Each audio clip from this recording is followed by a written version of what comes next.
Hello guys, আসসালামু আলাইকুম। ইসমি তামিম। আশা করি আপনারা সবাই ভালো আছেন। তো আমি আপনাদের আজকে একটা ইন্টারেস্টিং ব্লগ দেখাতে যাচ্ছি। তো আমার এই মিনি ইন্টারেস্টিং ব্লগটা আপনারা দেখতে থাকুন। আর আজকের ওয়েদারটা অনেক সুন্দর, বাইরে বৃষ্টি পড়তেছে দুপুরবেলা আজকে। সো গাইজ, বাইরে ঝিরিঝিরি বৃষ্টি পড়তেছে আর এই বৃষ্টির মধ্যে দিয়েই যাব পিলখানা মামার বাসায়। সো গাইজ, বাসার নিচে নেমে একটা অটো রিক্সা নিয়ে এলাম মালিবাগ মোড়ে যাওয়ার জন্য।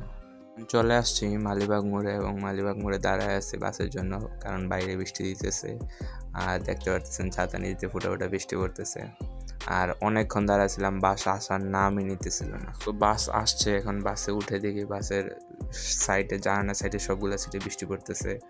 আর অনেক মানুষ দাঁড়ায় যাইতেছিল। ফার্স্টে দাঁড়াছিলাম, অনেকক্ষণ পরেই বসলাম, দেখতে পাচ্ছেন, এবং ছাদ দিয়ে পানি পড়তেছে ফোটা ফোটা।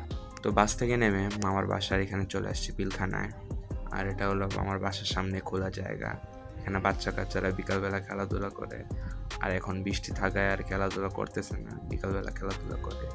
দেখতে পারতেছেন এখানে বড় বড় বিল্ডিং, উঁচা প্রায় 10 থেকে 15 তলা বড় বড় বিল্ডিং একটা। আর এদিকে আকাশের ওয়েদারটা অনেক সুন্দর ছিল, দেখতে পারতেছেন।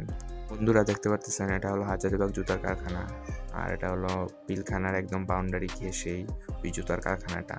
এটা হলো মামার বাসার পাশেই, দেখতে পারতেছেন আপনারা। সো গাইজ, ও হলো আমার মামাতো ভাই, আর ওর নাম হলো জারিফ।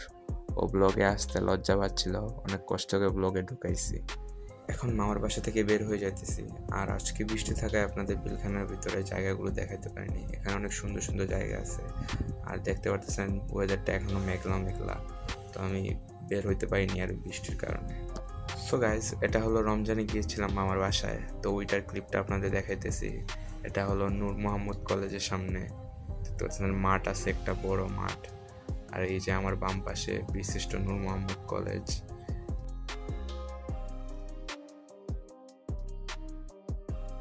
এই যে রোডটা গেছে, এই রোডটা আপনার একদম 2 নাম্বার গেট হাজারীবাগ পর্যন্ত চলে যায়। এখন চলে আসছি আমি 4 নাম্বার গেটের কাছে। আর এখানে সামনে একটা বড় পুকুর আছে, দেখতে পারতেছেন।